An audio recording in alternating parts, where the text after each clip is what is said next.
The company sent me the shower head for my honest review, so let's take a closer look. Let's see what's inside here. Our instructions, Teflon tape, got a washer here, warranty card. All right, let's take a look. Okay. It's packaged very nicely, so I'm going to keep it in great shape. It has 7 spray patterns, and it's very easy to switch between them. I can't wait to try them out. It's a filtered shower head, twisted off right here.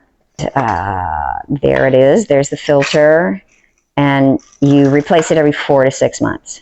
First thing you're going to do is take this Teflon tape and wrap it lightly around the thread of the shower pipe 3 to 6 times. It also comes with a spare washer. It already has a washer in here, and it's in great shape. It's in a good position, so I don't need to use this spare washer. I tried to put the whole shower head on, and I was really struggling with that, so I took one part off here, and now I can get that on. Now we just put the other part on.